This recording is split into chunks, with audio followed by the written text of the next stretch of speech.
Hello, good evening everyone. આજે આ વિડીયોની અંદર હું લઈને આવી છું કોમન ડિઝીઝ અને એના સાઇન અને સિમ્ટમ્સ.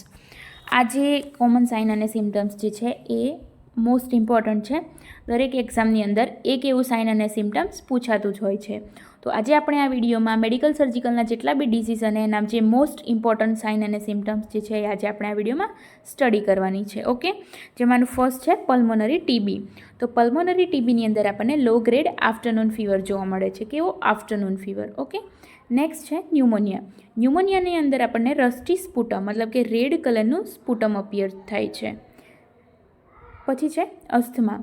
તો અસ્થમાની અંદર આપણને જોવા મળે છે વિઝિંગ ઓન એક્સપિરેશન મતલબ કે એક્સપિરેશન વખતે આપણને વિઝિંગ સાઉન્ડ સંભળાય છે. પછી છે એમ્ફીસેમા. તો એમ્ફીસેમાની અંદર આપણને બેરલ ચેસ્ટ જોવા મળે છે. તો અહીંયા આપણને એમ્ફીસેમાનો મતલબ થાય છે કે જે એમ્ફીસેમા જે છે એ લંગ ડિસઓર્ડર છે અને એ જે લંગ્સમાં રહેલી એલ્વિયોલાઈ જે છે એને ડેમેજ કરે છે. ઓકે, અને એ એલ્વિયોલાઈ ડેમેજ થવાના કારણેથી એર પોકેટ્સ જે છે એ લંગ્સની અંદર ડેવલપ થાય છે અને એના કારણે લંગ્સમાં બ્લોકેજ થાય છે અને એના કારણે લંગ્સ જે હોય છે એ એરથી ઓવર ઇન્ફ્લામ થઈ જાય છે. ઓકે, અને જે રીબ કેજ હોય છે એ ઓવર એક્સપાન્ડ થઈ જાય છે.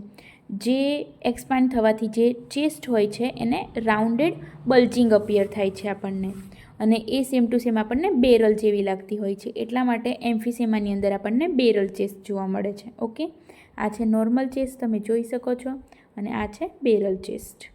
બરાબર. હવે નેક્સ્ટ છે કાવાસાકી સિન્ડ્રોમ. કાવાસાકી સિન્ડ્રોમની અંદર આપણને સ્ટ્રોબેરી ટંગ જોવા મળે છે. તો કાવાસાકી સિન્ડ્રોમનો મતલબ શું થાય છે કે જે આપણા બોડીની અંદર જે મીડિયમ સાઇઝની અથવા તો સ્મોલ સાઇઝની જે બ્લડ વેસલ્સ હોય છે એની વોલની અંદર ઇન્ફ્લામેશન જોવા મળે છે અને એના લીધે આપણને સ્ટ્રોબેરી ટંગ જોવા મળે છે. ઓકે, આ છે સ્ટ્રોબેરી ટંગ જે કાવાસાકી સિન્ડ્રોમનું સાઇન સિમ્ટમ્સ છે. આ છે નોર્મલ ટંગ અને આ સ્ટ્રોબેરી ટંગ. ડિફરન્સ તમે જોઈ શકો છો. Okay, pernicious anaemia. તો પર્નિશિયસ એનિમિયાની અંદર આપણને રેડ બીફી ટંગ જોવા મળે છે. તો પર્નિશિયસ એનિમિયા બધાને ખબર જ છે કે B12ની ડેફિશિયન્સીથી થાય છે અને એની અંદર આપણને રેડ બીફી ટંગ જોવા મળે છે. આ મોસ્ટ ઇમ્પોર્ટન્ટ છે. આ એક વખત એક્ઝામમાં પૂછાયેલું પણ છે. રેડ બીફી ટંગ જોવા મળે છે પર્નિશિયસ એનિમિયાની અંદર, જે B12ની ડેફિશિયન્સીથી થાય છે. બરાબર. આ ફિગરમાં તમે જોઈ જ શકો છો red beefy tongue in B12 deficiency. Pernicious એનિમિયાથી આપણને રેડ બીફી ટંગ જોવા મળે છે. Okay, cholera. તો કોલેરાની અંદર આપણને જોવા મળે છે રાઈસ વોટરી સ્ટૂલ. ઓકે, આ જે કોલેરાનો જે સાઇન સિમ્ટમ્સ જે છે એ 2021ની સ્ટાફ નર્સની એક્ઝામની અંદર આ ક્વેશ્ચન પૂછાયેલો છે. ઓકે, એટલે આ મોસ્ટ ઇમ્પોર્ટન્ટ છે. અને આ જે સાઇન અને સિમ્ટમ્સ છે આમાંથી કોઈ એક એવું ડિઝીઝનું જે સાઇન સિમ્ટમ્સ છે એ ઈચ એન્ડ એવરી એક્ઝામની અંદર પૂછાતું જ હોય છે. ઓકે, ધેન હવે નેક્સ્ટ છે ડાઉન સિન્ડ્રોમ. તો ડાઉન સિન્ડ્રોમની અંદર આપણને પ્રોટ્રુડિંગ ટંગ અપિયર થાય છે. તો આ છે ડાઉન સિન્ડ્રોમ. ડાઉન સિન્ડ્રોમની અંદર આપણે તમે અહીંયા જોઈ જ શકો છો ફિગરમાં ઓપન માઉથ વિથ પ્રોટ્રુડિંગ ટંગ. બરાબર. હવે છે મલેરિયા. તો મલેરિયાની અંદર આપણે સ્ટેપલેડર લાઇક ફીવર વિથ ચિલ્સ. તો સ્ટેપલેડરનો મતલબ થાય છે કે જે ટેમ્પરેચર હોય છે એ સડનલી હાઈ થઈ જાય છે અને લો પણ થઈ જાય છે, એટલે તાવ ચડ ઉતર થયા કરે છે. Fever with chills. Okay, next છે ટાઇફોઇડ. તો ટાઇફોઇડની અંદર આપણને rose spots on abdomen. Okay, rose spot on abdomen. તો એબ્ડોમિનની ઉપર આપણને રોઝ સ્પોટ જોવા મળે છે. તો અહીંયા તમે આ ફિગરમાં જોઈ જ શકો છો એબ્ડોમિન ઉપર આપણને આ રોઝ સ્પોટ જોવા મળે છે ટાઇફોઇડ ફીવરની અંદર. ઓકે, હવે છે ડિપ્થેરિયા. તો ડિપ્થેરિયાની અંદર આપણને સ્યુડોમેમ્બ્રેન ફોર્મેશન જોવા મળે છે. ડિપ્થેરિયા જે છે એક બેક્ટેરિયલ ઇન્ફેક્શન છે જે માઇકોબેક્ટેરિયમ ડિપ્થેરાઈથી થાય છે અને એનું જે સાઇન એન્ડ સિમ્ટમ્સ જે છે એ સ્યુડોમેમ્બ્રેન ફોર્મેશન છે. અહીંયા તમે આ માઉથમાં જોઈ જ શકો છો આ પ્રકારનું આપણને સ્યુડોમેમ્બ્રેન ફોર્મેશન જોવા મળે છે માઉથની અંદર. ઓકે, ડિપ્થેરિયામાં. હવે છે મિઝલ્સ. તો મિઝલ્સની અંદર આપણને કોપ્લિક સ્પોટ જોવા મળે છે. આ તો બધાને ખબર જ છે, મિઝલ્સની અંદર આપણને કોપ્લિક સ્પોટ જોવા મળે છે. તો અહીંયા તમે આ ફિગરમાં જોઈ શકો છો કે બકલ મ્યુકોઝાની અંદર આપણને કેવા કોપ્લિક સ્પોટ જોવા મળે છે. ઓકે, આ છે મિઝલ્સનું સિમ્ટમ્સ. ઓકે, હવે છે SLE. તો SLEનો મતલબ થાય છે સિસ્ટેમિક લ્યુપસ એરિથ્રોમેટસ. એની અંદર આપણને બટરફ્લાય રેશિસ જોવા મળે છે. અહીંયા જોઈ શકો છો ફેસ ઉપર આપણને કેવું બટરફ્લાય રેશિસ જોવા મળે છે. ઓકે, આ systemic lupus erythematosus. Okay, full form છે આનું SLEનું. નેક્સ્ટ છે લેપ્રસી. તો લેપ્રસીની અંદર આપણને લાયનિંગ ફેસ જોવા મળે છે, મતલબ લાયન જેવો ફેસ અપિયર થાય છે. નેક્સ્ટ છે લીવર સિરોસિસ. તો લીવર સિરોસિસની અંદર આપણને સ્પાઈડર લાઇક વાયરિસ જોવા મળે છે. પછી છે એપેન્ડિસાઇટિસ. તો એપેન્ડિસાઇટિસની અંદર આપણને રીબાઉન્ડ ટેન્ડરનેસ જોવા મળે છે. તો અહીંયા તમે જોઈ શકો છો એપેન્ડિસાઇટિસની અંદર આપણને રીબાઉન્ડ અહીંયા ટેન્ડરનેસ જેવું ફીલ થાય છે.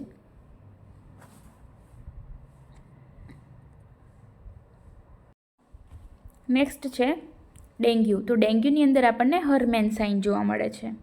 બરાબર, તો હર્મેન સાઇનનો મતલબ શું થાય? તો જે આપણી બોડી હોય છે, બોડી ઉપર આપણને રેડિશ રેસિસ જોવા મળે છે ડેન્ગ્યુ ફીવરની અંદર. એને આપણે હર્મેન સાઇન કહીએ છીએ. ઓકે, અહીંયા જોઈ શકો છો હર્મેન સાઇન. તો ડેન્ગ્યુ ફીવરની અંદર આપણને જોવા મળે છે જે આપણી બોડી હોય છે, બોડી ઉપર આપણને રેડ કલરના રેશિસ જોવા મળે છે ડેન્ગ્યુ ફીવરની અંદર. ઓકે, અહીંયા જોઈ શકો છો.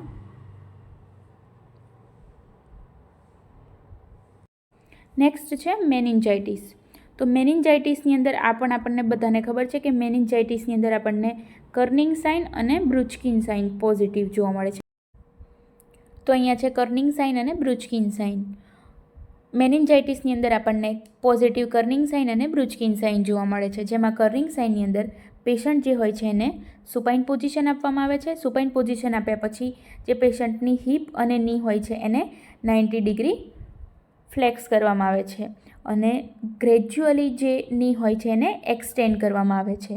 જો એ ની એક્સટેન્ડ કર્યા પછી પેશન્ટને હેડેક અને નેક પેઇન થતો હોય તો એનો મતલબ એ છે કે Kernig sign is positive. Okay, then next છે બ્રુચકિન સાઇન.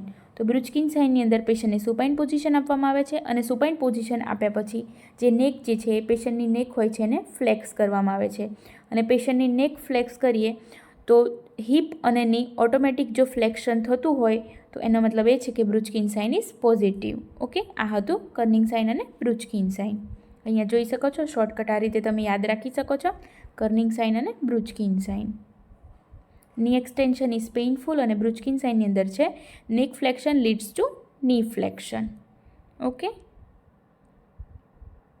હવે છે બુલેમિયા. તો બુલેમિયાની અંદર આપણને જોવા મળે છે ચીપમુખ ફેસિસ, મતલબ પેરોટિડ ગ્લેન્ડ સ્વેલિંગ. બુલેમીની અંદર પેશન્ટ જે હોય છે એ વધારે જ પડતું ખા કરતું હોય છે. તો અહીંયા જોઈ શકો છો બુલેમિયાની અંદર આપણને આવું ફેસ જોવા મળે છે ચીપમુખ ફેસિસ. ઓકે, આ છે પેરોટિડ ગ્લેન્ડનું સ્વેલિંગ થઈ જાય છે જેના કારણે આપણને ચીપમુખ મતલબ આ રીતનું આપણને ફેસ અપિયર થાય છે બુલેમિયાની અંદર. ઓકે, નેક્સ્ટ છે ટીટની. તો ટીટનીની અંદર આપણને ચોસ્ટિક સાઇન મતલબ ફેશિયલ સ્પાઝમ અને ટ્રુસિયન સાઇઝ કાર્પોપેડલ સ્પાઝમ જોવા મળે છે. અહીંયા ઇમેજમાં તમે જોઈ શકો છો ટીટનીની અંદર આપણને બંને સાઇન જોવા મળે છે, ચોસ્ટિક સાઇન અને ટ્રુસિયન સાઇન. જેમાં ચોસ્ટિક સાઇનની અંદર આપણને ફેશિયલ સ્પાઝમ જોવા મળે છે અને ટ્રુસિયન સાઇનની અંદર આપણને કાર્પોપેડલ સ્પાઝમ જોવા મળે છે. ઓકે, હવે નેક્સ્ટ છે ટીટેનસ. ટીટેનસની અંદર આપણને રાઇસસ સાર્ડોનિકસ જોવા મળે છે. અહીંયા ઇમેજમાં તમે જોઈ શકો છો રાઇસસ સાર્ડોનિકસ, જેમાં સ્પાઝમ ઓફ ફેશિયલ મસલ્સ જોવા મળે છે. જે ફેશિયલ મસલ્સ હોય છે ટીટેનસની અંદર આપણને એનું સ્પાઝમ જોવા મળે છે, જેમાં fontanelles angle of the mouth muscles producing grinning of faces. Okay, તો આ હતું ટીટેનસનું સાઇન અને સિમ્ટમ્સ. હવે છે પાયલોરિક સ્ટીનોસિસ. તો પાયલોરિક સ્ટીનોસિસની અંદર આપણને પ્રોજેક્ટાઇલ વોમિટિંગ જોવા મળે છે. બરાબર, આ પણ મોસ્ટલી બધાને ખ્યાલ હશે. પાયલોરિક સ્ટીનોસિસમાં આપણને પ્રોજેક્ટાઇલ વોમિટિંગ જોવા મળે છે. તો અહીંયા ઇમેજમાં જોઈ શકો છો તમે પાયલોરિક સ્ટીનોસિસ. એની અંદર આપણને પ્રોજેક્ટાઇલ નોન બાઇલ સ્ટેઇન વોમિટિંગ જોવા મળે છે. ઓકે, જેમાં જે પાયલોરસ જે હોય છે એ આપણને સ્ટીનોસિસ મતલબ સાંકડું જોવા મળે છે, જેના લીધે આપણને પ્રોજેક્ટાઇલ વોમિટિંગ જોવા મળે છે પાયલોરિક સ્ટીનોસિસમાં. નેક્સ્ટ છે પીડીએ. પીડીએનો મતલબ થાય છે પેટર્ન ડક્ટસ આર્ટેરિયોસિસ, જેમાં આપણને વોશિંગ મશીન લાઇક મરમર સાઉન્ડ સાંભળવા મળે છે. ઓકે, તે નેક્સ્ટ છે હંગસ્પ્રંગ્સ ડિઝીઝ. તો હંગસ્પ્રંગ્સ ડિઝીઝની અંદર આપણને રિબન લાઇક સ્ટૂલ જોવા મળે છે. પછી છે કુસિંગ સિન્ડ્રોમ. તો કુસિંગ સિન્ડ્રોમની અંદર આપણને બફેલો હમ્પ અથવા તો મૂન ફેસ અપિયરન્સ થાય છે. અહીંયા તમે ફિગરમાં જોઈ શકો છો બફેલો હમ્પ. ઓકે, કુસિંગ સિન્ડ્રોમની અંદર આપણને મૂન ફેસ અપિયર થાય છે. અહીંયા જોઈ શકો છો મૂન ફેસ અને બફેલો હમ્પ, જે અહીંયા બેકની અંદર આપણને બફેલો હમ્પ જોવા મળે છે. હવે છે TEF. તો TEFનો મતલબ થાય છે ટ્રેકિયો ઇસોફેગિયલ ફિસ્ટુલા. એની અંદર આપણને 4C સાઇન જોવા મળે છે, જેમાં 4Cમાં ફર્સ્ટ સાઇન છે કફિંગ, ચોકિંગ, સાઇનોસિસ અને કન્ટિન્યુઅસ ડ્રુલિંગ. ઓકે, તો અહીંયા તમે આ ઇમેજમાં જોઈ શકો છો ટ્રેકિયો ઇસોફેગિયલ ફિસ્ટુલા, જેમાં ઇસોફેગસ અને ટ્રેકિયા એ બંનેની વચ્ચે એબનોર્મલ કનેક્શન જોવા મળે છે. ઓકે, તો અહીંયા જોઈ શકો છો it is an abnormal connection between the trachea and oesophagus. Okay, જેના લીધે આપણને 4C સાઇન જોવા મળે છે, જેમાં અહીંયા જોયું આપણે કફિંગ, ચોકિંગ, સાઇનોસિસ અને કન્ટિન્યુઅસ ડ્રોલિંગ જોવા મળે છે. હવે નેક્સ્ટ છે એપિગ્લોટાઇટિસ. તો એની અંદર આપણને 3D સાઇન જોવા મળે છે. 3D સાઇનની અંદર છે ડ્રુલિંગ, ડિસ્ફોનિયા અને ડિસ્ફેજિયા. જેમાં ડિસ્ફોનિયા જે છે એનો મતલબ થાય છે કે એક વોઇસ ડિસઓર્ડર છે, એની અંદર આપણને એબનોર્મલ વોઇસ ક્વોલિટી જોવા મળે છે. ઓકે, અહીંયા ઇમેજમાં તમે જોઈ શકો છો જે એપિગ્લોટિસ હોય છે એની અંદર આપણને ઇન્ફેક્શન અથવા તો ઇન્ફ્લામેશન જોવા મળે છે. ઓકે, જેના કારણે આપણને 3D સાઇન જોવા મળે છે. 3D સાઇનની અંદર આપણે જોયું હતું ડ્રુલિંગ, ડિસ્ફોનિયા અને ડિસ્ફેજિયા. ડિસ્ફેજિયાનો મતલબ થાય છે ડિફિકલ્ટી ઇન સ્વેલોઈંગ. ઓકે, બીપીએચનો મતલબ થાય છે બિનાઇન પ્રોસ્ટેટ હાઇપરટ્રોફી અથવા તો હાઇપરપ્લેસિયા. આ જે કન્ડિશન જે છે એ નોન કેન્સરિયસ કન્ડિશન છે, જેના કારણે જે પ્રોસ્ટેટ ગ્લેન્ડ હોય છે એ એનલાર્જ થઈ જાય છે. એની અંદર આપણને રિડ્યુસ સાઇઝ અને ફોર્સ ઓફ ધી યુરિન જોવા મળે છે. ઓકે, નેક્સ્ટ છે ગ્લુકોમા. તો ગ્લુકોમાની અંદર આપણને પેઇનફુલ વિઝન લોસ જોવા મળે છે. ઓકે, તો ગ્લુકોમાનો મતલબ થાય છે કે જે ઓપ્ટિક નર્વ હોય છે ડેમેજ જોવા મળે છે ગ્લુકોમાની અંદર, જ્યારે કેટરેકની અંદર અફેક્ટ ધ લેન્સને અફેક્ટ કરે છે કેટરેક. ઓકે, એટલે આ બંનેમાં કન્ફ્યુઝ ના થતા. જો ગ્લુકોમા પૂછાય તો પેઇનફુલ વિઝન લોસ. કેમ કે એની અંદર ઓપ્ટિક નર્વ જે હોય છે ડેમેજ જોવા મળે છે, અને જે કેટરેક હોય છે કેટરેકની અંદર પેઇનલેસ વિઝન લોસ થાય છે. કેમ કે એ લેન્સને અફેક્ટ કરે છે એટલા માટે. ઓકે, અહીંયા આપણે એની એક ફિગર જોઈ લઈએ. તો અહીંયા તમે જોઈ શકો છો એક છે હેલ્ધી આઈ, ગ્લુકોમા અને કેટરેક. ગ્લુકોમા જે હોય છે એ ઓપ્ટિક નર્વ ડેમેજ કરે છે એટલા માટે પેઇનફુલ વિઝન લોસ જોવા મળે છે ગ્લુકોમાને, અને કેટરેકની અંદર આપણને જોવા મળે છે લેન્સને અફેક્ટ કરે છે. ઓકે, એટલે એની અંદર આપણને પેઇનલેસ વિઝન લોસ જોવા મળે છે. હવે છે રેટાઇનોબ્લાસ્ટોમા. તો બ્લાસ્ટોમા એનો મતલબ થાય છે કે આઈ કેન્સર, જેની અંદર કેટ્સ આઈ રિફ્લેક્સ જોવા મળે છે આપણને. અહીંયા જોઈ શકો છો ઇમેજમાં હેલ્ધી આઈ છે અને રેટાઇનોબ્લાસ્ટોમા છે. ઓકે, રેટાઇનોબ્લાસ્ટોમાનો મતલબ થાય છે આઈ કેન્સર ઇન ચિલ્ડ્રન. અહીંયા જોઈ શકો છો ફિગરમાં આપણને રેટાઇનોબ્લાસ્ટોમાની અંદર આપણને આવી આઈ જોવા મળે છે. ઓકે, કેટ્સ આઈ રિફ્લેક્સ કહેવાય છે આને. હવે છે રેટાઇનલ ડિટેચમેન્ટ. તો રેટાઇનલ ડિટેચમેન્ટની અંદર આપણને વિઝ્યુઅલ ફ્લોટર્સ જોવા મળે છે. અહીંયા જોઈ શકો છો રેટાઇનલ ડિટેચમેન્ટ, કે જે આઈનો જે રેટાઇનાનો જે પાર્ટ હોય છે એ પુલ અવે ફ્રોમ સપોર્ટિવ ટિશ્યુ, કે જે આ સપોર્ટિવ ટિશ્યુ હોય છે એનાથી પુલ અવે. ઓકે, રેટાઇનલનો જે પાર્ટ હોય છે એને રેટાઇનલ ડિટેચમેન્ટ કહેવામાં આવે છે, જેના લીધે આપણને વિઝ્યુઅલ ફ્લોટર્સ અપિયર થાય છે. નેક્સ્ટ છે એક્રોમેગાલી. તો જે એક્રોમેગાલીની અંદર આપણને કોર્સ ફેશિયલ ફીચર જોવા મળે છે. એનો મતલબ થાય છે કે આની અંદર જે બોન મસલ્સ અને ઇન્ટરનલ ઓર્ગન હોય છે એનો એબનોર્મલી ગ્રોથ જોવા મળે છે આપણને એક્રોમેગાલીની અંદર. ઓકે, નેક્સ્ટ છે બ્રોન્ઝ બેબી સિન્ડ્રોમ. તો આ પણ મોસ્ટ ઇમ્પોર્ટન્ટ છે. બ્રોન્ઝ બેબી સિન્ડ્રોમ જે ફોટોથેરાપીની સાઈડ ઇફેક્ટ છે, જેની અંદર આપણને આ એક ખૂબ રેર કોમ્પ્લિકેશન છે, જેની અંદર આપણે ઇમેજમાં જોઈ લઈએ આપણને ખૂબ સારી રીતે સમજમાં આવી જશે. તો અહીંયા તમે જોઈ શકો છો બર્થ 5 days, 11 days અને 5 month. આની અંદર આ એક રેર કોમ્પ્લિકેશન છે, જેમાં જે ઇન્ફન્ટ હોય છે ફોટોથેરાપી આપતા હોય એ દરમિયાન આપણને ડાર્ક ગ્રે અને બ્રાઉન ડિસ્કલરેશન જોવા મળે છે. સ્કિન છે, યુરિન છે, સીરમ છે, એ બધું આપણને ડાર્ક ગ્રે કલર અથવા તો બ્રાઉન ડિસ્કલરેશન જોવા મળે છે ઇન્ફન્ટની અંદર. આ એક બહુ રેર કોમ્પ્લિકેશન છે ફોટોથેરાપીની.